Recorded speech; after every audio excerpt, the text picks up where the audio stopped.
الحمد لله رب العالمين. اللهم صل على محمد وعلى آل محمد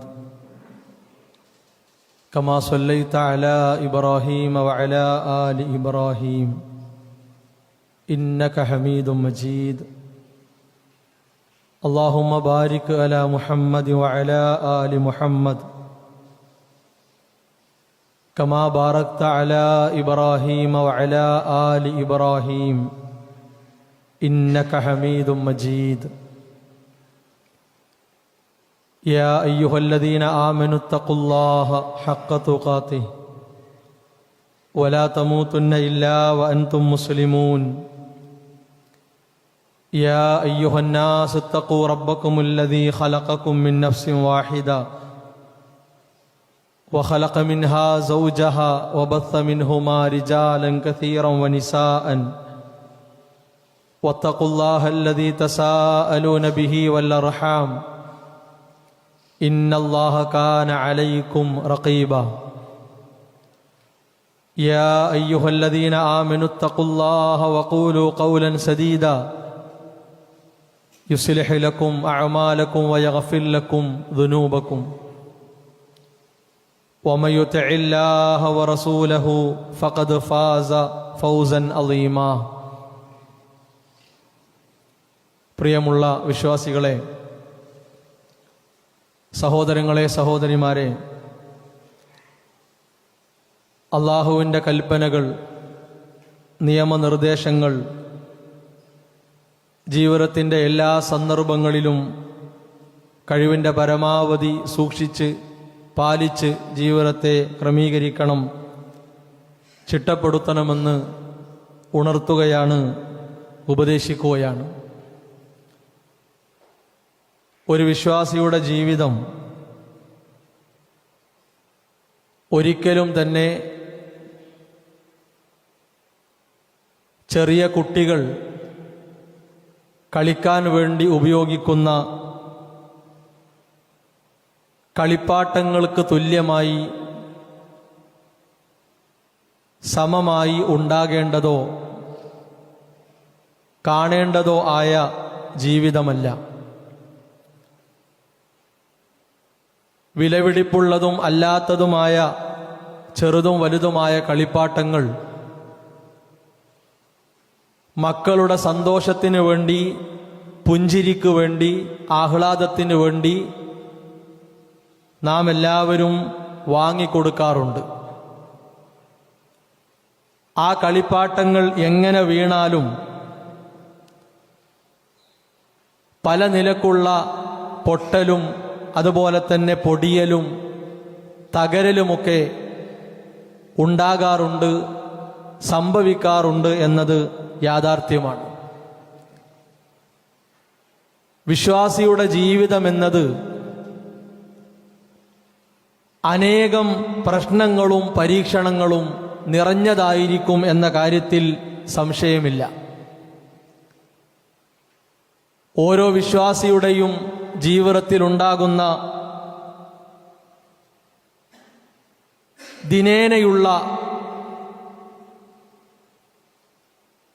ഒരൽപ്പം സമയമെടുത്തുകൊണ്ട്, മാസങ്ങൾക്കപ്പുറമോ വർഷങ്ങൾക്ക് ശേഷമോ അതല്ലെങ്കിൽ ഓരോ മണിക്കൂറുകളിലും ഓരോ സെക്കൻഡുകളിലും ഉണ്ടായിക്കൊണ്ടിരിക്കുന്ന പരീക്ഷണങ്ങൾ, പ്രയാസങ്ങൾ, അതിനെയെല്ലാം സൃഷ്ടിച്ചവൻ അല്ലാഹുവാണ്. ആ പരീക്ഷണങ്ങളെല്ലാം അല്ലാഹുവിൻ്റെ സൃഷ്ടികളിൽപ്പെട്ടതാണ്. അവൻ കണക്കാക്കിയത് പ്രകാരം, നിശ്ചയിച്ചത് പ്രകാരം ജീവിതത്തിൻ്റെ ഓരോ സന്ദർഭങ്ങളിൽ ഓരോരുത്തരെയും ബാധിച്ചുകൊണ്ടിരിക്കുന്നു. നമ്മുടെ ജീവിതയാത്രയിൽ നമ്മുടെ കൂടെ ചേരുന്നു. ഈ തിരിച്ചറിവ് എല്ലായ്പ്പോഴും നമുക്കുണ്ടാകണം. എല്ലാ പരീക്ഷണങ്ങളെയും സൃഷ്ടിക്കുകയും സംവിധാനിക്കുകയും കണക്കാക്കുകയും ചെയ്ത അല്ലാഹു സുബ്ഹാനഹു വ തആലയാണ് ആ പരീക്ഷണം എപ്പോഴാണ് ഉണ്ടാവുക, എങ്ങനെയാണ് അവസാനിക്കുക, എപ്പോഴാണ് നമ്മെ വിട്ടുപോവുക, പരിപൂർണമായി ഈ കാര്യങ്ങളെക്കുറിച്ച് അറിവുള്ളവൻ അല്ലാഹുവാണ്. നല്ലൊരു ശതമാനം ആളുകൾ, വിശ്വാസികളിൽപ്പെട്ടവരും അല്ലാത്തവരും, ഈ ബോധമില്ലാതെ, തിരിച്ചറിവില്ലാതെ ജീവിച്ചുകൊണ്ടിരിക്കുന്നു എന്നത് വലിയ വസ്തുതയാണ്. അല്ലാഹു സുബ്ഹാനഹു വ തആല പറഞ്ഞു, മാ അസ്വാബ മിൻ മുസീബ,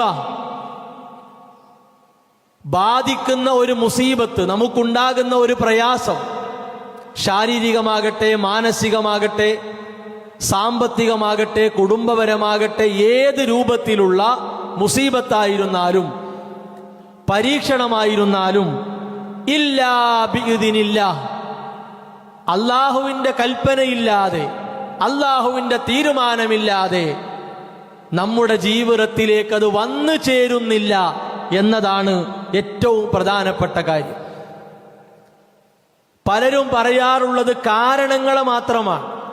ബാപ്പ കാരണം, മക്കൾ കാരണം, ഭാര്യ കാരണം, ഉമ്മ കാരണം, അയൽവാസികൾ കാരണം, കൂട്ടുകുടുംബങ്ങൾ കാരണം, എന്നെ അറിയുന്നവർ കാരണം, പല നിലക്കുള്ള പ്രശ്നങ്ങളും അലട്ടലുകളും പരീക്ഷണങ്ങളും നിത്യേന എൻ്റെ ജീവിതത്തിൽ ഉണ്ടായിക്കൊണ്ടിരിക്കുന്നു. കാരണങ്ങളെ മാത്രമാണ് നാം ഓരോരുത്തരും പ്രതിക്കൂട്ടിൽ നിർത്താറുള്ളത്. എന്നാൽ ഈ കാരണങ്ങൾ കണക്കാക്കിയവൻ ആരാണ്? അല്ലാഹു സുബ്ഹാനഹു വ തആല. ഈ കാരണങ്ങളിലൂടെ പരീക്ഷണത്തെ നിശ്ചയിച്ചവൻ ആരാണ്? അല്ലാഹു സുബ്ഹാനഹു വ തആല. എന്തിനാണ് തുടരെയായി, ഒന്നിനു പിറകെ ഒന്നായി, സമയമെടുത്തുകൊണ്ട് പലപ്പോഴായി എന്തിനാണ് അല്ലാഹു നമ്മുടെ ജീവിതത്തിൽ പരീക്ഷണങ്ങൾ നിശ്ചയിച്ചത്? സഹോദരങ്ങളെ, നമ്മുടെ വിശ്വാസത്തിന്റെ അളവ് പരിശോധിക്കാനാണ്, വേറൊന്നിനുമല്ല. നമുക്ക് അല്ലാഹു തന്നിട്ടുള്ള ഇസ്ലാമിനെ പറ്റി, വിശ്വാസത്തെപ്പറ്റി, ദീനിനെ പറ്റി ബോധമുണ്ടോ? നമ്മുടെ റബ്ബിനെ പറ്റി നമുക്ക് ബോധമുണ്ടോ? ആ ബോധം നഷ്ടപ്പെടുകയാണോ? അല്ലാഹുവിന്റെ വിധിയെ കുറ്റം പറയുകയാണോ? അല്ലാഹുവിന്റെ വിധിയെ ചോദ്യം ചെയ്യുകയാണോ? അല്ലാഹുവിന്റെ വിധിയെ പഴിക്കുകയാണോ? ഈ ഒരു പരിശോധനയാണ് പരീക്ഷണങ്ങളിലൂടെ, പ്രയാസങ്ങളിലൂടെ അല്ലാഹു സുബ്ഹാനഹു വ തആല കണക്കാക്കിയിട്ടുള്ളത്. മഹാനായ ഇബ്നു കസീർ റഹിമഹുല്ലാ ഈ ആയത്തിന് കൊടുത്ത വിശദീകരണം നോക്കൂ നിങ്ങൾ. വമൻ അസാബതുഹു മുസീബ, ഒരാളെ ഒരു മുസീബത്ത് ബാധിച്ചാൽ ഫഅലിമ അന്നഹാ ബിഖളാഇല്ലാഹി വഖദരി, അവൻ മനസ്സിലാക്കട്ടെ, അവൻ അറിയട്ടെ, എൻ്റെ റബ്ബിന്റെ വിധിയാണ്, എൻ്റെ റബ്ബിന്റെ തീരുമാനമാണ്. ഫസബറ, ആ തിരിച്ചറിവിലൂടെ അവൻ ക്ഷമിച്ചാൽ, വഹ്തസബ, ആരാരും തുണയില്ലാത്ത ലോകത്ത് എൻ്റെ റബ്ബ് എനിക്ക് അർഹമായ കൂലി തരും എന്ന് മനസ്സിലാക്കിയാൽ, വസ്തസ്ലമ ലിഖളാഇല്ലാഹ്, അല്ലാഹുവിന്റെ വിധിക്കവൻ കീഴ്പ്പെട്ടു. ഒരാളെ വാക്കിലൂടെ, ഒരാളെ നോട്ടത്തിലൂടെ, ഒരാളെ പെരുമാറ്റത്തിലൂടെ ഒരു പ്രയാസം, പരീക്ഷണം അന്യായമായി നമുക്കുണ്ടായി, നമ്മൾ കാരണക്കാരല്ല, നമ്മൾ കുറ്റക്കാരല്ല, അന്യായമായിട്ടാണ് നമുക്കുണ്ടായത്. സഹോദരങ്ങളെ, ക്ഷമിക്കാൻ തയ്യാറായാൽ, പ്രതിഫലം ആഗ്രഹിച്ചുകൊണ്ട് വിട്ടുവീഴ്ച കൊടുക്കാൻ തയ്യാറായാൽ, ഇത് അല്ലാഹുവിന്റെ വിധിയാണെന്ന് മനസ്സിലാക്കി കീഴ്പ്പെടാൻ തയ്യാറായാൽ, ഹദല്ലാഹു ഖൽബഹു, നമുക്കല്ലാഹു നേർമാർഗം നൽകുകയാണ്, നമുക്കല്ലാഹു നേർവഴി കാണിക്കുകയാണ്, ശരിയായ മാർഗത്തിലേക്ക് നമ്മെ പ്രവേശിപ്പിക്കുകയാണ്. ഇതിനേക്കാൾ വലിയ ഒരു നേട്ടം, ഒരു സന്തോഷം, ഒരു സൗഭാഗ്യം എന്താണ് കൂട്ടരെ വേണ്ടത്? എന്താണ് നമുക്ക് വേണ്ടത്? ഒരു സംശയവുമില്ലാതെ നമുക്ക് മറുപടി പറയാം, അല്ലാഹു നൽകുന്ന സന്മാർഗമെന്ന സമ്മാനത്തെ വെല്ലുന്ന ഒരു സന്തോഷം ദുന്യാവെന്ന് കിട്ടാല്ല. പിന്നെ എന്തിനാണ് നമ്മൾ ചെറിയ പാറ്റകളുടെ, പ്രാണികളുടെ വലിപ്പമുള്ള പരീക്ഷണങ്ങൾക്ക് മുമ്പിൽ നമ്മൾ എന്തിന് പതറിപ്പോകണം? നമ്മൾ എന്തിന് പകച്ചു നിൽക്കണം? അതിന്റെ ആവശ്യം നമുക്കില്ല. റസൂലുള്ളാഹി സ്വല്ലല്ലാഹു അലൈഹി വസല്ലമ നമ്മളെ പഠിപ്പിച്ചു, അജബൽ ലിൽ മുഅ്മിൻ, ഒരു മുഅ്മിനിന്റെ കാര്യം അത്ഭുതമാണ്, ആശ്ചര്യമാണ്. അവന്റെ കാര്യമോർത്താൽ അത്ഭുതപ്പെട്ടു പോകും. ലാ യഖ്ദിയല്ലാഹു ലഹു ഖളാഅൻ ഇല്ലാ കാന ഖൈറൻ ലഹു. അല്ലാഹു ഒരു കാര്യം അവന് വിധിച്ചിട്ടുണ്ടെങ്കിൽ അത് ഖൈറാണ്, അത് നല്ലതാണ്. സഹോദരങ്ങളെ, ഒറ്റൊന്ന് ആലോചിച്ചാൽ മതി. ഒറ്റ കാര്യം ഏത് പ്രായത്തിലുള്ളവരും മനസ്സുകൊടുത്ത് ആലോചിക്കുക. ഈ ശരീരം നമുക്ക് തന്ന, ഈ ജീവിതം നമുക്ക് തന്ന, ഇന്ന് അനുഭവിക്കുന്ന സുഖ സൗകര്യങ്ങൾ മുഴുവനും സംവിധാനിച്ച അല്ലാഹു ഒരു നിമിഷം, ഒരു മണിക്കൂർ, ഒരു ദിവസം, ഒരാഴ്ച, ദിവസങ്ങളോളം, മാസങ്ങളോളം നമുക്കൊരു പരീക്ഷണം കണക്കാക്കിയിട്ടുണ്ടെങ്കിൽ പ്രിയപ്പെട്ടവരെ, അത് ഖൈറാണെന്ന് തിരിച്ചറിയാനുള്ള ഈമാനില്ലെങ്കിൽ, വിശ്വാസമില്ലെങ്കിൽ എന്തിനാ നമ്മളെ പറ്റുക? എന്തിനാ നമ്മളെ പറ്റുക? ശരിക്കൊന്ന് ആലോചിച്ച് നോക്കി. ഇതൊക്കെ തന്ന അല്ലാഹ് ഒരു നിമിഷ നേരത്തേക്ക് നമ്മളെ പരീക്ഷിച്ചാൽ നമ്മളാകെ വട്ടം കറങ്ങുക. ഭ്രാന്ത് പിടിച്ചവനേക്കാൾ അപ്പുറം നമ്മൾ ചിന്തിക്കുക, നമ്മൾ പ്രവർത്തിക്കുക. എന്തൊക്കെയാണ് വായയിലൂടെ വരുന്നത്, എന്തൊക്കെയാണ് വിളിച്ചു പറയുന്നത്. അത്രത്തോളം നമ്മൾ വിഡ്ഢികളായി മാറ്റപ്പെടുന്ന ഒരവസ്ഥ അതുണ്ടാകരുത്. റസൂലുള്ളാഹി സ്വല്ലല്ലാഹു അലൈഹി വസല്ലമയുടെ അധ്യാപനമാണ്, ഇൻ അസാബതുഹു ദർറാ, ഒരു പ്രയാസം, ഒരു ബുദ്ധിമുട്ടവനെ ബാധിച്ചാൽ സ്വബറ, എല്ലാ നിലക്കും ക്ഷമിക്കുന്നു. ആ ബാധിച്ച സമയത്ത് ആ ശരീരം കൊണ്ട്, ആ മനസ്സുകൊണ്ട്, ആ സന്ദർഭം കൊണ്ട് എവിടെയാണോ അവനുള്ളത്, കുടുംബത്തിലാണോ, കൂട്ടുകാർക്കിടയിലാണോ, കൂട്ടുകുടുംബങ്ങൾക്കിടയിലാണോ, വിദേശത്താണോ, സ്വദേശത്താണോ, പ്രശ്നമില്ല. പ്രയാസം ബാധിച്ചാൽ അവൻ ക്ഷമിക്കുന്നു. റസൂലുള്ളാഹി സ്വല്ലല്ലാഹു അലൈഹി വസല്ലം പറഞ്ഞു, ഫകാന ഖൈറൻ ലഹു, അതവന് ഖൈറാണ്, ആ ക്ഷമ അവന് ഉത്തമമാണ്. വൈൻ അസാബതുഹു സറാ, ഇനി വല്ല സന്തോഷവും ഉണ്ടായി, അപ്രതീക്ഷിതമായി കാര്യങ്ങൾ സാധിച്ചു കിട്ടി, തുള്ളിച്ചാടുകയല്ല, എല്ലാം മതിമറന്ന് ആനന്ദിക്കുകയല്ല. എല്ലാം ശരിയായി കിട്ടി, പ്രശ്നം മാറിക്കിട്ടി, കുഴപ്പങ്ങൾ പരിഹരിച്ചു കിട്ടി. ഒരു അതിരും നോക്കാതെ എല്ലാം ലംഘിച്ചുകൊണ്ട് ആഹ്ലാദിക്കുകയല്ല, മറിച്ച് ശക്കറ, നന്ദി കാണിക്കുകയാണ്, നന്ദി വാക്ക് പറയുകയാണ്, അള്ളാഹുവിനെ സ്തുതിക്കുകയാണ്, കൂടുതൽ സൽക്കർമ്മങ്ങൾ ചെയ്ത് ഏറ്റവും നല്ല അടിമയായി മാറാനുള്ള പണിയെടുക്കുകയാണ്. റസൂലുള്ളാഹി സ്വല്ലല്ലാഹു അലൈഹി വസല്ലം പറഞ്ഞു, ഫകാന ഖൈറൻ ലഹു, അതവന് ഉത്തമമാണ്. ഇനിയുള്ള വാക്ക് നമ്മൾ ശ്രദ്ധിക്കണം. ഇനിയുള്ള വാക്ക് ഓരോ മുസ്ലിമിന്റെയും മുസ്ലിമത്തിന്റെയും, ഓരോ മുഅ്മിനിന്റെയും മുഅ്മിനത്തിന്റെയും മനസ്സിൽ കുറിച്ചിടേണ്ട വാക്കാണ്. വലൈസ ദാലിക ലിയഹദിൻ ഇല്ലാ ലിൽ മുഅ്മിൻ, ഒരു വിശ്വാസിയെ കൊണ്ടല്ലാതെ ഇത് സാധ്യമാകൂല. ഒരു വിശ്വാസിക്ക് കൂട്ടരെ ഈ നിലപാട് കൈവരിക്കാൻ കഴിയൂ. ഈ നിലപാട് എവിടെയും നിവർന്ന് നിന്ന് പ്രകടിപ്പിക്കാൻ ഈമാനുള്ളവനെ കഴിയൂ, അല്ലാത്തവന് കഴിയൂല. ശരിക്കാലോചിക്കണം. നമ്മൾ ഓരോരുത്തരും നമ്മുടെ ജീവിതത്തെ മുന്നിൽ വെച്ച് ആലോചിക്കുക. ഞാൻ എവിടെയാണ് പതറിപ്പോകാറുള്ളത്? എനിക്കെവിടെയാണ് താളം തെറ്റാറുള്ളത്? ഞാൻ എന്തൊക്കെയാണ് വിളിച്ചു പറയാറുള്ളത്? റസൂലുള്ളാഹി സ്വല്ലല്ലാഹു അലൈഹി വസല്ലം പറഞ്ഞു, വലൈസ ദാലിക ലിയഹദിൻ ഇല്ലാ ലിൽ മുഅ്മിൻ, ഒരു വിശ്വാസിക്ക് ഇതൊക്കെ ജീവിതത്തിലൂടെ കാണിച്ചു കൊടുക്കാൻ പറ്റുള്ളൂ. കേൾക്കാൻ എളുപ്പ, അറിയുന്നു പറയാനൊക്കെ എളുപ്പ. ഇതൊക്കെ എത്ര അറിഞ്ഞതാണ്, ഇതൊക്കെ ആർക്കും അറിയാത്തത്, എത്ര കേട്ടതാണ്. ഇങ്ങനെ വീമ്പിളക്കാൻ എളുപ്പമാണ്, സുഖമാണ്. പക്ഷെ ജീവിതത്തിലൂടെ കാണിച്ചു കൊടുക്കാൻ, പ്രവർത്തിച്ച് കാണിച്ചു കൊടുക്കാൻ, ജീവിച്ച് കാണിച്ചു കൊടുക്കാൻ ഈമാൻ ഉള്ളവനെ കഴിയൂ. റസൂലുള്ളാഹി സ്വല്ലല്ലാഹു അലൈഹി വസല്ലമ നമ്മളെ പഠിപ്പിക്കുന്നു. നോക്കൂ നിങ്ങൾ, ഇത് നബി സല്ലല്ലാഹു അലൈഹി വസല്ലമ ആയത്തുകൾ ഇങ്ങനെ ഓതി, ഹദീസുകൾ ഇങ്ങനെ ഓതി, തത്വം പറഞ്ഞ് വലിയ വായയിൽ വർത്തമാനം പറഞ്ഞു പോയതല്ല. നബി സല്ലല്ലാഹു അലൈഹി വസല്ലമ ശരിക്ക് ക്ഷമിച്ചാണ് കാണിച്ചു. എങ്ങനെയാണ് ക്ഷമിക്കേണ്ടത്? സഹോദരങ്ങളെ, ആ ചരിത്രങ്ങൾ കേട്ടാൽ കരയാത്ത കണ്ണുകൾ കുറവായിരിക്കും. മനസ്സിലായോ? റസൂലുള്ളാഹി സ്വല്ലല്ലാഹു അലൈഹി വസല്ലമ ക്ഷമിച്ചതിന്റെ തിളക്കം മായാത്ത, തെളിമ വറ്റാത്ത ആ ചരിത്രം കേട്ടാണ്ടല്ലോ നമുക്ക് വെറുതെ ഇരിക്കാൻ കഴിയൂല. റസൂലുള്ളാഹി സ്വല്ലല്ലാഹു അലൈഹി വസല്ലമ ക്ഷമിച്ചതിന് കയ്യും കണക്കൂല. നമ്മളത് കേൾക്കണുള്ളൂ. നമ്മൾ ആരും റസൂലുള്ളാഹി സ്വല്ലല്ലാഹു അലൈഹി വസല്ലമ ക്ഷമിച്ചത് നേരിട്ട് കണ്ട് അനുഭവിച്ചിട്ടില്ല, ആരും അനുഭവിച്ചിട്ടില്ല. പക്ഷേ സ്വഹാബത്ത് അനുഭവിച്ചവരാണ്, സ്വഹാബത്ത് അനുഭവിച്ചവരാണ്. മഹാനായ അംർ ഇബ്നു ആസ് റളിയല്ലാഹു അൻഹു, അംർ ഇബ്നു ആസ് റളിയല്ലാഹു അൻഹു റസൂലുള്ളാഹി സ്വല്ലല്ലാഹു അലൈഹി വസല്ലമ മക്കത്തെ അവിശ്വാസികളിൽ നിന്ന് ഏറ്റവും കൂടുതലായി സഹിക്കേണ്ടി വന്ന, അനുഭവിക്കേണ്ടി വന്ന കാര്യത്തെക്കുറിച്ച് ചോദിക്കുകയാണ് അംർ ഇബ്നു ആസ് റളിയല്ലാഹു അൻഹു. സഹോദരങ്ങളെ, ആ ചോദ്യത്തിന്റെ ഉത്തരം നോക്കൂ നിങ്ങൾ.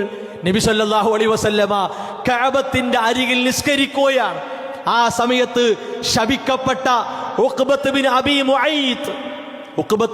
മുഅയ്ത്ത് എന്ന് പറയുന്ന ശപിക്കപ്പെട്ട ഒരുത്തൻ നബി സല്ലല്ലാഹു അലൈഹി വസല്ലമ സുജൂദിൽ കിടക്കുമ്പോ, അവിടുന്ന് നിസ്കാരത്തിൽ നിൽക്കുമ്പോ, അവിടുന്നിന്റെ പുറത്തുള്ള ദേഹത്തുള്ള തുണി, ആ തുണി അദ്ദേഹത്തിന്റെ കഴുത്തിലിട്ട് ഭയങ്കര ശക്തമായി മുറുക്കി വലിക്കുകയാണ്. ഫഖനഖഹു ഖനഖൻ ശദീദാ, അതിശക്തമായ നിലക്ക് നബി സല്ലല്ലാഹു അലൈഹി വസല്ലമയുടെ കഴുത്തിൽ വലിച്ചു മുറുക്കുകയാണ്. മഹാനായ അബൂബക്കർ റളിയല്ലാഹു അൻഹു ഈ കാഴ്ച കണ്ടു വന്നു. ആ ശപിക്കപ്പെട്ടവനെ മാറ്റി നിർത്തി. എന്നിട്ട് ചോദിച്ചു, അതഖ്തുലൂന റജുലൻ അൻ യഖൂല റബ്ബി അല്ലാഹ്, എന്റെ റബ്ബ് അല്ലാഹയാണെന്ന് പച്ചയായി പറഞ്ഞ, എന്റെ റബ്ബ് അല്ലാഹയാണെന്ന് പറഞ്ഞ ഒരാളെയാണോ നിങ്ങൾ കൊല്ലുന്നത്? പ്രിയപ്പെട്ടവരെ, എന്റെ റബ്ബ് അല്ലാഹയാണ്, എന്റെ ആരാധ്യൻ അല്ലാഹയാണ്, എന്റെ റബ്ബിനോട് മാത്രമേ ഞാൻ പ്രാർത്ഥിക്കൂ എന്ന് പറഞ്ഞതിന്റെ പേരിൽ നമുക്കെന്തെങ്കിലും ശാരീരികമായി അനുഭവിക്കേണ്ടി വന്നിട്ടുണ്ടോ?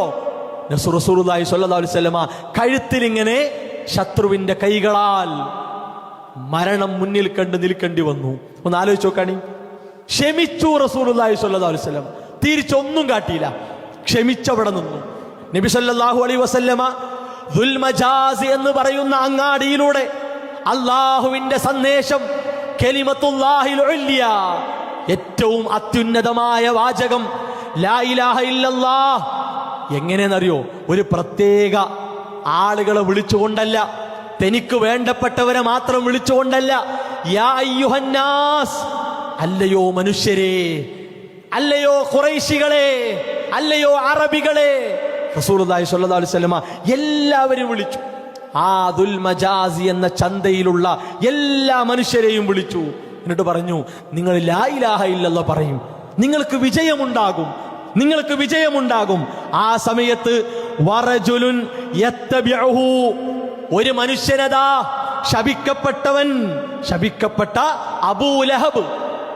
ആ അബൂലഹബ് നബി സല്ലല്ലാഹു അലൈഹി വസല്ലമയുടെ പിറകിലൂടെ പോരുന്നു. എന്തിനാ പോരുന്നത്? യർമീഹി ബിൽ ഹിജാറ, റസൂലുള്ളാഹി സ്വല്ലല്ലാഹു അലൈഹി വസല്ലമയെ കല്ല് കൊണ്ട് ഇങ്ങനെ എറിയാ, ഉരുളക്കല്ലുകൾ കൊണ്ട് അവിടുന്ന് കാൽപാദങ്ങൾ, കാൽമുട്ടുകൾ ചോര ഒലിക്കുമാറ് ഈ ശപിക്കപ്പെട്ടവൻ എറിയുകയാണ്. എന്തിന്റെ പേരിൽ? എന്തിന്റെ പേരിൽ? അല്ലാഹ് ഏൽപ്പിച്ച ഉത്തരവാദിത്തം ആത്മാർത്ഥമായി നിർവഹിച്ചതിന്റെ പേരിൽ. ഒന്ന് ആലോചിച്ച് നോക്കാണി, ഒന്ന് ആലോചിച്ച് നോക്കാണി. നബി സല്ലല്ലാഹു അലൈഹി വസല്ലമക്ക് ആവൂലാന്ന് പറയാം, സൗകര്യല്ല എന്ന് പറയാം, പക്ഷെ അവിടുന്ന് പറഞ്ഞില്ല. അല്ലാഹ് ഏൽപ്പിച്ച ഉത്തരവാദിത്തം നിർവഹിക്കുമ്പോൾ നീറുന്ന കാര്യങ്ങൾ അനുഭവിക്കേണ്ടി വരും എന്ന് മനസ്സിലാക്കി റസൂലുള്ളാഹി സ്വല്ലല്ലാഹു അലൈഹി വസല്ലമ ക്ഷമിച്ചു പോയി. ശരീരം മൊത്തം വേദനിക്കുകയാണ്. അതുകൊണ്ട് തീർന്നില്ല. ആ ശപിക്കപ്പെട്ടവൻ നേരെ മുന്നിലേക്ക് നിൽക്കും. നേരെ മുന്നിലേക്ക് നിന്നിട്ട് യാ അയ്യുഹന്നാസ്, ആ ചന്തയിലുള്ള മനുഷ്യരെ വിളിച്ചിട്ട് പറയും, ലാ തുതിഉഹു ഫഇന്നഹു കദ്ദാബ്. ആലോചിക്കണം, അനുസരിക്കരുത്, ഇവൻ കള്ളനാണ്. ഒരേ സമയം ശരീരവും മനസ്സും വെന്തുരുകി. ആലോചിക്കണം, ഒരേ സമയം ശരീരവും മനസ്സും വെന്തുരുകി, നീറിപ്പുകഞ്ഞ് ആളിക്കത്തി. റസൂലുള്ളാഹി സ്വല്ലല്ലാഹു അലൈഹി വസല്ലം പറഞ്ഞു, ലാ ഇലാഹ ഇല്ലല്ലാഹ് പറയൂ, ലാ ഇലാഹ ഇല്ലല്ലാഹ് പറയൂ. പ്രിയപ്പെട്ടവരെ, നമുക്ക് ആലോചിക്കാൻ പറ്റൂ, നമുക്ക് ചിന്തിക്കാൻ പറ്റൂ. നമ്മുടെ സമീപത്തുള്ള അങ്ങാടിയിൽ ചെന്ന് നാലാളുകളോട് നിങ്ങൾ ക്ലാസ്സിന് വരും, നിങ്ങൾ വഅലിന് വരും, നിങ്ങൾ ഇന്ന കാര്യം കൂടി ആലോചിക്കുന്ന യോഗത്തിലേക്ക് വരും. നമുക്ക് ലജ്ജയല്ലേ, നമുക്ക് മടിയല്ലേ, അല്ലേ? പല ആളുകളും പറയും, ഒരു നാണല്ലാത്ത പരിപാടി, അല്ലേ, ഒരു ഉളുപ്പില്ലാത്ത പരിപാടി. എന്തിനെ പറ്റി? റസൂലുള്ളാഹി സ്വല്ലല്ലാഹു അലൈഹി വസല്ലമ അങ്ങാടികളിൽ നിർവഹിച്ച ഈ പ്രബോധനത്തെ കുറിച്ച്. പ്രിയപ്പെട്ടവരെ, നബി സല്ലല്ലാഹു അലൈഹി വസല്ലമ അതിന്റെ മുമ്പിൽ ക്ഷമിച്ചു. തിരിച്ചങ്ങോട്ട് അതേപോലെ പ്രതികരിച്ചില്ല, കല്ലെടുത്തെറിഞ്ഞില്ല. ഈ ഉമ്മത്തിനു വേണ്ടി അല്ലാഹ് ഏൽപ്പിച്ച ഉത്തരവാദിത്തം നിർവഹിക്കുന്നിടത്ത് ക്ഷമിച്ചു അവിടുന്ന്. ആലോചിച്ച് നോക്കാണി. ഇബ്നു മസ്ഊദ് റളിയല്ലാഹു അൻഹു പറയാണ്, ഞാൻ നബി സല്ലല്ലാഹു അലൈഹി വസല്ലമയെ ഇങ്ങനെ നോക്കി. എപ്പോ? ഉഹുദ് യുദ്ധവേളയിൽ ആ ചരിത്രം നമുക്കറിയാലോ.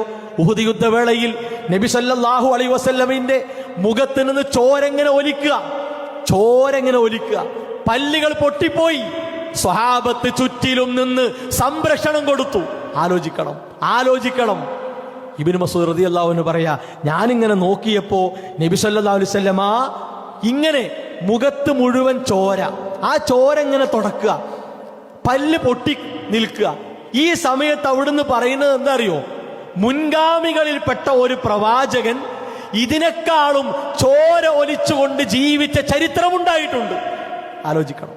വിശദീകരിക്കവേ പണ്ഡിതന്മാർ പറയുന്നു, മഹാനായ നൂഹ് നബി അലൈഹിസ്സലാം, ആ നൂഹ് നബി അലൈഹിസ്സലാം അനുഭവിച്ച വേദനയെ കുറിച്ചാണ് തന്റെ മുഖത്തുള്ള ചോര തുടച്ചുകൊണ്ട് റസൂലുള്ളാഹി സ്വല്ലല്ലാഹു അലൈഹി വസല്ലം പ്രതികരിച്ചത്. പിന്നെ അദ്ദേഹത്തിന്റെ മറുപടി എന്താണെന്നറിയോ? നിങ്ങൾ ആലോചിച്ച് നോക്കുകയാണെങ്കിൽ, ക്ഷമയില്ലാതെ പതറി പൊളിഞ്ഞുപോയ ഒരു ജീവിതമാണ് നബി സല്ലല്ലാഹു അലൈഹി വസല്ലമയുടേതെങ്കിൽ അദ്ദേഹം ഇങ്ങനെ പ്രതികരിക്കൂല. എന്താ പറഞ്ഞറിയോ? അല്ലാഹുമ്മ ഗ്ഫിർ ലി ഖൗമി, അല്ലാഹ് എന്റെ ഖൗമിന് പുറത്തു കൊടുക്കല്ല, ഫഇന്നഹും ലാ യഅലമൂൻ, അറിവില്ലാത്തവരാണ്. ഒരു പാഠം ഇതിലുണ്ട്. എന്താ പാഠം എന്നറിയോ? ഈ ചരിത്രം നമ്മൾ കേട്ടിട്ടുണ്ടാവും, പക്ഷേ ഈ പാഠം ചിലപ്പോ നമ്മുടെ മനസ്സിലേക്ക് വന്നിട്ടുണ്ടാവില്ല. അതെന്താ അറിയോ? ഒരു കൂട്ടർക്ക് അല്ല പുറത്തു കൊടുക്കണമെങ്കിൽ എന്ത് വേണം? ഹിദായത്ത് കിട്ടണ്ടേ? ഹിദായത്ത് കിട്ടാൻ അല്ല പുറത്തു കൊടുക്കുവോ? അപ്പൊ എന്താണ് ഈ പ്രാർത്ഥന? എന്റെ ഈ സമൂഹത്തിന് അല്ല ഹിദായത്ത് കൊടുക്കും, അവർക്കതിലൂടെ പുറത്ത് കിട്ടും. റസൂലുള്ളാഹി സ്വല്ലല്ലാഹു അലൈഹി വസല്ലമ ഈ ഉമ്മത്ത് നേർമാർഗത്തിലായി കാണാൻ ക്ഷമിച്ചുവെങ്കിൽ പ്രിയപ്പെട്ടവരെ, ഇസ്ലാമിനെ കൊണ്ടു നടക്കുമ്പോ ദുന്യാവിൽ ചില മാറാലക്കെട്ട് പോലെ വന്നു പോകുന്ന ഒരു അല്പം പൊടി നമ്മുടെ മുഖത്തേക്കും കണ്ണിലേക്കും ഒക്കെ വന്നു പോകുന്ന രൂപത്തിൽ ചെറിയ ചെറിയ പരീക്ഷണങ്ങളാവുമ്പോൾ പതറിപ്പോകരുത്. നമ്മുടെ ഹിദായത്തിന്റെ വില കളഞ്ഞു കുടിക്കരുത്. റസൂലുള്ളാഹി സ്വല്ലല്ലാഹു അലൈഹി വസല്ലമയുടെ പ്രാർത്ഥനയാണ്. ഇനി നിങ്ങൾ നോക്കി, ഈ സംഭവം ഉണ്ടായിരിക്കെ നമ്മുടെ ഉമ്മ ആയിഷ റളിയല്ലാഹു അൻഹ ഒരു ചോദ്യം ചോദിക്കുന്നുണ്ട്. എന്താ അറിയോ? പ്രവാചകരെ, ഉഹദിന്റെ അന്ന് നിങ്ങൾക്കുണ്ടായ പ്രയാസത്തെക്കാളും കഠിനമായ പ്രയാസം ഉണ്ടായ വേറെ ദിവസമുണ്ടോ? ഒന്ന് ആലോചിച്ച് നോക്കണേ. ഉണ്ടായ വേറെ ദിവസമുണ്ടോ? റസൂലുള്ളാഹി സ്വല്ലല്ലാഹു അലൈഹി വസല്ലം പറഞ്ഞു കൊടുത്തു, ഉണ്ട്. നബി സല്ലല്ലാഹു അലൈഹി വസല്ലമ മക്കയിലെ പ്രയാസങ്ങൾ സഹിക്കവയ്യാതെ ത്വായിഫിലേക്ക് പോയല്ലോ. ആ ത്വായിഫിൽ സ്വന്തം കുടുംബക്കാർ നബി സല്ലല്ലാഹു അലൈഹി വസല്ലമയെ ശാരീരികമായി മർദ്ദിച്ചു. വളരെ സഹിക്കവയ്യാത്ത പ്രയാസങ്ങൾക്ക് അവിടുന്ന് വിധേയനാക്കി. ചരിത്രം നമ്മൾ കേട്ടിട്ടില്ലേ? ആലോചിച്ച് നോക്കുകയാണെങ്കിൽ രണ്ട് മലകൾക്കിടയിലാണ് മലയുടെ ചുമതല ഏൽപ്പിക്കപ്പെട്ട മലക്ക് നബി സല്ലല്ലാഹു അലൈഹി വസല്ലമയിലേക്ക് നിയോഗിക്കപ്പെട്ടു. ആ മലക്ക് വന്നിട്ട് സലാം പറഞ്ഞു. ആ ചരിത്രത്തിൽ കാണാം, റസൂലുള്ളാഹി സ്വല്ലല്ലാഹു അലൈഹി വസല്ലമ ഒരു ഭാഗത്ത്, ത്വായിഫിന്റെ ഒരു ഭാഗത്ത് ശാരീരികമായി മാനസികമായി അനുഭവിച്ച വേദനകളിൽ മനമുരുകിയിരിക്കുകയാണ്. ആ സമയത്ത് ആ മലക്ക് വന്നിട്ട് പറഞ്ഞു, പ്രവാചകരെ, നിങ്ങളൊന്ന് മൂളിയാൽ മതി, ഒന്ന് ഞാൻ അനങ്ങിയാൽ മതി, ഈ രണ്ട് മലയും ഇവരെ മേൽ മറിച്ചിടും ഞാൻ. അതിന്റെ ചുമതല ഏൽപ്പിക്കപ്പെട്ട മലക്കാണ് റസൂലുള്ളാഹി സ്വല്ലല്ലാഹു അലൈഹി വസല്ലമ. പ്രിയപ്പെട്ടവരെ, ഉമ്മത്തിന് വേണ്ടി ക്ഷമിച്ചു. എന്താ പറഞ്ഞതറിയോ? ബൽ അർജു, വേണ്ട, അങ്ങനെ വേണ്ട, ഞാൻ പ്രതീക്ഷിക്കുന്നത് അയ്യുഖ്രിജല്ലാഹു മിൻ അസ്ലാബിഹിം മയ്യഅബ്ദുല്ലാഹ വഹദഹു ലാ യുശ്രികു ബിഹി ശൈആ. ഈ ത്വായിഫിലെ ആളുകൾ, എൻ്റെ കുടുംബക്കാർ, ഇവരിൽ നിന്ന് എന്നെ മാത്രം ആരാധിക്കുന്ന, ശിർക്ക് ചെയ്യാത്ത ആളുകളെ അല്ല കൊണ്ടുവരും. ആ പ്രതീക്ഷ എനിക്കുണ്ട്, നശിപ്പിക്കണ്ട. പ്രിയപ്പെട്ടവരെ, ആലോചിക്കും. ക്ഷമ പഠിപ്പിച്ചു പോകല്ല, ക്ഷമിക്കണമെന്ന് പറഞ്ഞു പോകല്ല, ആയത്തുകൾ ഓതി ക്ഷമിച്ചോളൂ എന്ന് കൽപ്പിച്ചു പോകല്ല. മറിച്ച് എങ്ങനെ ക്ഷമിക്കണം, എവിടെ ക്ഷമിക്കണം, എപ്പോൾ ക്ഷമിക്കണം, അത് കൃത്യമായി ദുന്യാവിന്റെയും ആഖിറത്തിന്റെയും വിഷയത്തിൽ ശാരീരിക മർദ്ദനങ്ങൾ, സാമ്പത്തിക പ്രയാസങ്ങൾ സഹിച്ചു നിൽക്കേ റസൂലുള്ളാഹി സ്വല്ലല്ലാഹു അലൈഹി വസല്ലം പ്രാർത്ഥിച്ചു. ഇനി നോക്കൂ നിങ്ങൾ, മഹാനായ ഇബ്രാഹിം നബി അലൈഹിസ്സലാം, ഈസ നബി അലൈഹിസ്സലാം, അവരെ ഉമ്മത്തൊക്കെ ശിക്ഷിക്കപ്പെടുന്നതുമായി ബന്ധപ്പെട്ട ആയത്ത് റസൂലുള്ളാഹി സ്വല്ലല്ലാഹു അലൈഹി വസല്ലം ഇങ്ങനെ ഓതുകയാണ്. ആ ആയത്ത് ഇങ്ങനെ ഓതിയിട്ട് അവിടുന്ന് കരഞ്ഞു. അപ്പൊ അല്ലാഹു സുബ്ഹാനഹു വ തആല ജിബ്രീൽ അലൈഹിസ്സലാമിനെ പറഞ്ഞു വിട്ടിട്ട് ചോദിക്കാൻ പറഞ്ഞു, എന്തിനാണ് കരയുന്നത്, എന്തിനാണ് കരയുന്നത്? ആ സമയത്ത് നബി സല്ലല്ലാഹു അലൈഹി വസല്ലം കൊടുത്ത മറുപടി നോക്കൂ നിങ്ങൾ. അല്ലാഹുമ്മ ഉമ്മത്തി ഉമ്മത്തി, അല്ലാഹുവേ എൻ്റെ ഉമ്മത്ത്, എൻ്റെ ഉമ്മത്ത്. നാഥാ, എൻ്റെ ഉമ്മത്തിനോട് കരുണ കാണിക്കുന്നാഥാ, എൻ്റെ ഉമ്മത്തിനോട് അനുകമ്പ കാണിക്കുന്നാഥാ.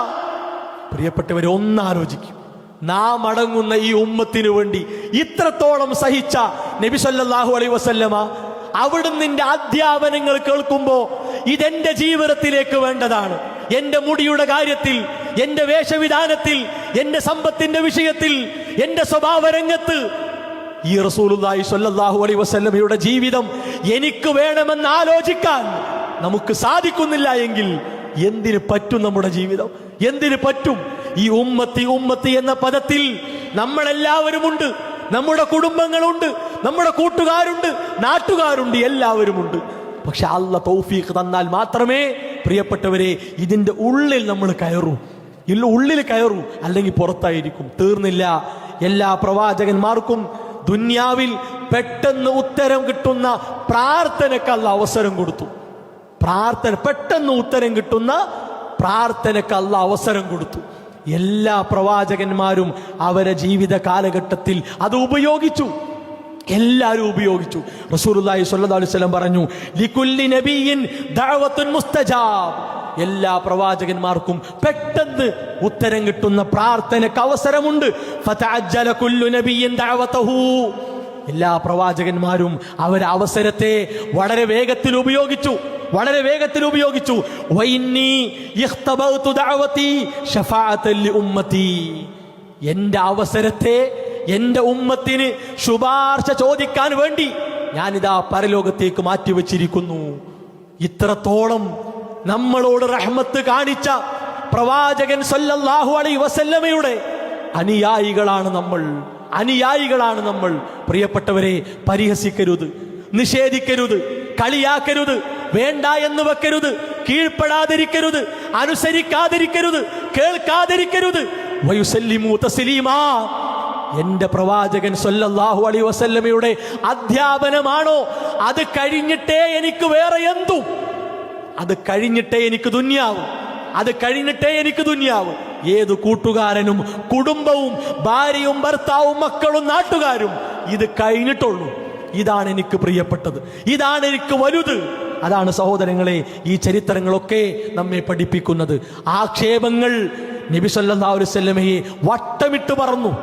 ഭ്രാന്തൻ എന്ന് കേട്ടു, കവി എന്ന് കേട്ടു, മാരണക്കാരൻ, ജ്യോത്സ്യൻ, നുണ പറയുന്നവൻ, എന്തൊക്കെ റസൂലുള്ളാഹി സ്വല്ലല്ലാഹു അലൈഹി വസല്ലമ കേട്ടു. അവിടുന്ന് ക്ഷമിച്ചു, പതറിയില്ല. പരീക്ഷണങ്ങൾ അണപൊട്ടി ഒഴുകി വന്നു. പ്രിയപ്പെട്ടവരെ, ക്ഷമിച്ച് ജീവിച്ചു. അതുകൊണ്ട് ഇത്തിരി പോന്ന എന്തെങ്കിലും ഒരു പ്രശ്നമുണ്ടാകുമ്പോഴേക്ക് മനസ്സ് പൊട്ടി തകർന്ന് കുട്ടികൾ കളിക്കുന്ന കളിപ്പാട്ടത്തിനേക്കാൾ ദുർബലമായ ഒരു മനസ്സിന്റെ ഉടമകളായി പ്രിയപ്പെട്ടവരെ നമ്മൾ മാറരുത്. അത് മാറിയാൽ എല്ലാം അവതാളത്തിലാകും. അതുകൊണ്ട് ക്ഷമയുള്ള, ഈമാൻ വർദ്ധിപ്പിക്കാൻ വേണ്ടി പണിയെടുക്കുന്ന യഥാർത്ഥ വിശ്വാസികളായി മാറാൻ നാം എല്ലാവരും പരിശ്രമിക്കുക. അല്ലാഹു തൗഫീഖ് പ്രദാനം ചെയ്യുമാറാകട്ടെ. അൽഹംദുലില്ലാഹി വസ്സലാത്തു വസ്സലാമു അലാ റസൂലില്ലാഹി വഅലാ ആലിഹി വഅസ്ഹാബിഹി അജ്മഈൻ. അമ്മാ ബഅദ്. അള്ളാഹുവിൻ്റെ നിയമങ്ങൾ, നിർദ്ദേശങ്ങൾ അനുസരിച്ചുകൊണ്ട് ജീവിതത്തെ ക്രമീകരിക്കണം, ചിട്ടപ്പെടുത്തണമെന്ന് ഉണർത്തുകയാണ്, ഉപദേശിക്കുകയാണ്. മുഹറം 10 നമ്മളുള്ളത്. വിശ്വാസികളെ സംബന്ധിച്ചിടത്തോളം ഏറ്റവും പ്രധാനപ്പെട്ട നോമ്പ് ജീവിതത്തിൻ്റെ ഭാഗമാക്കി ജീവിക്കുന്ന ഒരു സന്ദർഭം കൂടിയാണ്. അല്ലാഹു സുബ്ഹാനഹു വ തആല നമ്മിൽ നിന്ന് സ്വീകരിക്കുമാറാവട്ടെ. സോഷ്യൽ മീഡിയ വഴിയും അല്ലാതെയും ഒരുപാട് അനാചാരങ്ങൾ, ഇല്ലാത്ത പ്രാർത്ഥനകൾ, ഇല്ലാത്ത സ്വലാത്തുകൾ, ഇല്ലാത്ത ദിക്റുകൾ, അതുപോലെ തന്നെ പ്രത്യേക പുണ്യം എണ്ണം പറഞ്ഞുകൊണ്ട് ആയത്തുകൾ ഓതിപ്പിക്കുക, അതുപോലെ ഖുർആൻ ഓതിപ്പിക്കുക, ഇങ്ങനെ കുറേ കാര്യങ്ങൾ സോഷ്യൽ മീഡിയ വഴിയും അല്ലാതെയും സമൂഹത്തിൽ പരന്ന ഒരു കാലഘട്ടമാണ്. അതുകൊണ്ട് അത്തരം ആത്മീയ തട്ടിപ്പ് ചതികളിൽ നമ്മൾ അകപ്പെടാതിരിക്കാൻ ഈ സന്ദർഭത്തിൽ പ്രത്യേകം ശ്രദ്ധിക്കണം. മുഹറം 10 പ്രത്യേകം ഒരു പ്രാർത്ഥന ഇസ്ലാം പഠിപ്പിച്ചിട്ടില്ല, പ്രത്യേകം ഒരു ദിക്ർ പഠിപ്പിച്ചിട്ടില്ല. അതുപോലെ തന്നെ ഇന്ന ആയത്ത് പ്രത്യേകമായി ഓതണം, ഇന്ന കാര്യങ്ങൾ പ്രത്യേകമായി ഉപയോഗിക്കണം, ഒന്നും പഠിപ്പിച്ചിട്ടില്ല. എല്ലാ ദിവസവും നമ്മൾ ചെയ്യുന്ന കാര്യങ്ങളെക്കാൾ കൂടുതൽ നമുക്ക് നോമ്പ്, വളരെ പ്രബലമായ നോമ്പ് സുന്നത്താക്കപ്പെട്ടിട്ടുണ്ട്. അതുപോലെ കർബല, അതുമായി ബന്ധപ്പെട്ട കാര്യം നമ്മൾ കേട്ടിട്ടുണ്ടാകും. കർബല എന്നത് ചരിത്രത്തിൽ ശത്രുക്കളാൽ ഉണ്ടായ ഒരു പരീക്ഷണമാണ്. മഹാനായ ഹുസൈൻ റളിയല്ലാഹു അൻഹു ചതിയിലൂടെ കൊല്ലപ്പെട്ടു. ഷിയാക്കളായിരുന്നു അതിൻ്റെ പിന്നിൽ. എന്നാൽ ഈ ഷിയാക്കൾ മുആവിയ റളിയല്ലാഹു അൻഹുവിൻ്റെ മകൻ യസീദ് ബിൻ മുആവിയ റളിയല്ലാഹു അൻഹുവിൻ്റെ പേരിൽ ഇത് പ്രചരിപ്പിച്ചു. അദ്ദേഹമാണ് ഹുസൈൻ റളിയല്ലാഹു അൻഹു കൊന്നത് എന്ന കള്ളക്കഥ സമൂഹത്തിൽ പ്രചരിപ്പിച്ചു. ആ കള്ളക്കഥ ഏറ്റുപിടിച്ച് കുറേ മുസ്ലിം നാമധാരികൾ നമ്മുടെ നാടുകളിലൂടെ നടക്കുന്നുണ്ട്. അവരുടെ വാക്കുകളിൽ നമ്മൾ പെടാൻ പാടില്ല. അതുപോലെ ഈ കർബല ഉണ്ടായി എന്നത് കാരണം ആകെ ഇരുണ്ട ശകുനം ബാധിച്ച ഒരു ദിവസമാണ്. അങ്ങനെ ഒന്നും ഇസ്ലാമിലില്ല. അതിനേക്കാൾ വലിയ പരീക്ഷണങ്ങൾ ഉസ്മാൻ റളിയല്ലാഹു അൻഹുവിൻ്റെ മരണം, അലി റളിയല്ലാഹുവിൻ്റെ മരണം, നബി സല്ലല്ലാഹു അലൈഹി വസല്ലമയുടെ വഫാത്ത്, ഇതൊക്കെ ലോകത്ത് കഴിഞ്ഞു പോയിട്ടുണ്ട്. ആ ദിവസങ്ങളൊന്നും ഇതുപോലെ ആചരിക്കാനോ കൊണ്ടാടാനോ ഇസ്ലാം പറഞ്ഞിട്ടില്ല. അപ്പൊ ഷിയാക്കളുടെ വലിയ ഒരു വിശ്വാസത്തിന്റെ സ്വാധീനം അനാചാരങ്ങളായും ഇസ്ലാമിനെ എതിർക്കലായും ഇവിടെ പ്രചാരത്തിലുണ്ട്. അതിനെ നമ്മൾ തിരിച്ചറിഞ്ഞുകൊണ്ട് ഇസ്ലാമിൽ അള്ളാന്റെ വിധി എന്നോണം നബി സല്ലല്ലാഹു അലൈഹി വസല്ലമ വഹിയിലൂടെ പ്രവചിച്ചതാണ് ഹുസൈൻ റളിയല്ലാഹു അൻഹു കൊല്ലപ്പെടും എന്നത്. ഉസ്മാൻ റളിയല്ലാഹു അൻഹു കൊല്ലപ്പെടും, അത് പ്രവചിച്ചതാണ്. അപ്പൊ അത് ആ പ്രവചനം നടന്നു. അത് ഉറപ്പാണ്. അള്ളാഹ് തീരുമാനിച്ച നിശ്ചയിച്ച കാര്യം അത് ലോകത്ത് സംഭവിച്ചിട്ടുണ്ട്. എന്നാൽ അതിൻ്റെ പേരിൽ അഹ്ലു ബൈത്തിന് ഇല്ലാത്ത കുറെ പോരിശകൾ കൊടുത്ത് അവസാനം അവരെ പുകഴ്ത്തി പറഞ്ഞ് അതിരുവിട്ട് ഇസ്ലാമിൻ്റെ എല്ലാ സീമകളും ലംഘിച്ചു പോകുന്ന തരത്തിൽ ഇത്തരം സന്ദർഭങ്ങളെ, സമയങ്ങളെ ഇസ്ലാം എവിടെയും പഠിപ്പിച്ചിട്ടില്ല. അതുകൊണ്ട് മുതവസ്സിത്തായ ആ ശരിയായ നിലപാട് ഈ വിഷയത്തിൽ കൈവരിക്കാൻ വിശ്വാസികളായ നാം ഓരോരുത്തരും പരിശ്രമിക്കണം. അല്ലാഹു സുബ്ഹാനഹു വ തആല എല്ലാ നന്മകളുമായി ചേർന്ന് മുന്നോട്ട് പോകാനുള്ള തൗഫീഖ് നമുക്ക് പ്രദാനം ചെയ്യുമാറാകട്ടെ. നമ്മുടെ ജീവിതത്തിൽ വന്ന ചെറുതും വലുതുമായ അബദ്ധങ്ങൾ അള്ളാഹു വിട്ടുപുറത്ത് മാപ്പാക്കി തരുമാറാകട്ടെ. ലാ ഇലാഹ ഇല്ലല്ലാഹ് മുഹമ്മദ് റസൂലുള്ളാഹ് മരണം വരെ മുറുകെ പിടിച്ചുകൊണ്ട് ജീവിക്കാനുള്ള സൗഭാഗ്യം അള്ളാഹു നമുക്ക് പ്രദാനം ചെയ്യുമാറാകട്ടെ. ശാരീരികമായും മാനസികമായും സാമ്പത്തികമായും കുടുംബപരമായും പ്രയാസപ്പെടുന്ന ഒരുപാട് ആളുകൾ സമൂഹത്തിലുണ്ട്. അവരുടെ പ്രയാസങ്ങൾ, ബുദ്ധിമുട്ടുകൾ അള്ളാഹു ദൂരീകരിച്ചു കൊടുക്കുമാറാവട്ടെ. നമ്മിൽ നിന്ന് മരണപ്പെട്ട മാതാപിതാക്കൾ, മക്കൾ, വിശ്വാസികൾ, പണ്ഡിതന്മാർ, പ്രബോധകർ, അവർക്ക് അള്ളാഹു മഗ്ഫിറത്തും റഹ്മത്തും പ്രദാനം ചെയ്യുമാറാകട്ടെ. ربنا تقبل منا ربنا لا تزغ قلوبنا بعد إذ هديتنا وهب لنا من لدنك رحمة إنك أنت الوهاب ربنا هب لنا من أزواجنا وذرياتنا قرة أعين واجعلنا للمتقين إماما ربنا آتنا في الدنيا حسنة وفي الآخرة حسنة وقنا عذاب النار آمين آمين برحمتك يا أرحم الراحمين.